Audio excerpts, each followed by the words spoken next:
വിഷ്ണുശാലിനിയുടെ latest episode പ്രൊമോയിൽ അവിടെ റസാഖാണെങ്കിൽ സോമശേഖരനെ കൊണ്ട് തന്നെ ശിവനെ റിലീസ് ചെയ്യിപ്പിക്കുന്നുണ്ട്. അന്നേരം സെല്ല് തുറന്നു കൊടുക്കുമ്പോൾ ശിവനാണെങ്കിൽ ആകെ അവശനായിട്ടാണ് പതിയൊക്കെയാണ് ഇങ്ങോട്ട് ഇറങ്ങുന്നത്. എന്നിട്ട് ആ ചുവരിൽ പിടിച്ചുകൊണ്ട് ശിവൻ ഇങ്ങനെ നിൽക്കുന്നുണ്ട്. മുടിയൊക്കെ ഇങ്ങനെ ഫ്രണ്ടിലേക്ക് വീണ് ആകെ ദേഷ്യത്തിലെന്ന പോലെ ഇങ്ങനെ അടികൊണ്ട് അവശന ഒരു പാമ്പിൻ്റെ അവസ്ഥ അങ്ങനെ പോലെയാണ് കാണിക്കുന്നത്.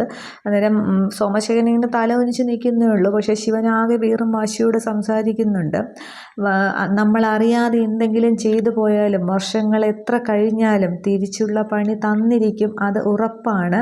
ആ ഒരു തിരിച്ചുള്ള പണി കിട്ടിക്കഴിഞ്ഞാൽ ആ സ്പോട്ടിൽ തന്നെ ആൾ തീർന്നിരിക്കും. അത്രയ്ക്കും കൊടിയ വിഷമാണ് അവൻ്റെ നാവിൻ തുമ്പിൽ എന്നിങ്ങനെ ആ ഒരു അടികൊണ്ട പാമ്പിനെ രാജവെമ്പാലെ നോവിച്ച് വിട്ടാൽ തിരിച്ച് നമുക്ക് തന്നെ പണി കിട്ടുമെന്നുള്ള ആ ഒരു അതേ അവസ്ഥ എന്ന പോലെ തന്നെയാണ് ശിവനായിട്ട് സോമശേഖരന് കൊടുക്കാൻ പോകുന്നതും എന്നിങ്ങനെ ആ ഒരു ഉപമിച്ച് ഇങ്ങനെ പറയുന്നതാണ്. ആ ഒരു ഡയലോഗ് എന്ന പോലെ ശിവനിങ്ങനെ പറയുന്നുണ്ട്. പക്ഷേ സോമശേഖരൻ ഇങ്ങനെ തല ഒന്നിച്ച് നിന്ന് കേൾക്കുന്നേ ഉള്ളൂ. അപ്പോൾ സോമശേഖരന് മനസ്സിലാവുന്നുണ്ട് ഇതിനുള്ള പണി എന്തായാലും ശിവനിൽ നിന്ന് കിട്ടും എന്നുള്ളത് അവിടെ സോമശേഖരന് മനസ്സിലാവുകയാണ്. ശിവനിങ്ങനെ ആകെ ദേഷ്യത്തിൽ നിൽക്കുന്നു. ഈ ഒരൊറ്റ ഡയലോഗ് ആ ഒരു സീന് മാത്രമേ ആ ഒരു പ്രൊമോയിൽ കാണിക്കുന്നുള്ളൂ. തുടർന്നിനി ശാലിനി ശിവനെ പിടിച്ചൊക്കെ കൊണ്ട് വണ്ടിയിലേക്ക് കയറ്റി കൊണ്ടുപോകുമോ, എന്തൊക്കെയാണ് എന്നുള്ളതൊക്കെ നമുക്ക് വരുന്ന എപ്പിസോഡുകളിലാണ് കാത്തിരുന്ന് കാണേണ്ടതിന്. ശിവനെ ശുശ്രൂഷിക്കാൻ ശാലിനി ഹോസ്പിറ്റലിൽ കൊണ്ടുപോകാതെ നേരെ വീട്ടിൽ കൊണ്ടുപോകുമോ, എന്തൊക്കെ ചെയ്യും, എന്താണ് എന്നുള്ളതൊക്കെ നമുക്ക് വരുന്ന എപ്പിസോഡുകളിൽ കാണാം. കമ്മിങ് സൂൺ പ്രൊമോ ഒന്നും വന്നിട്ടില്ല, വരുമ്പോഴത്തേക്ക് നോക്കാം.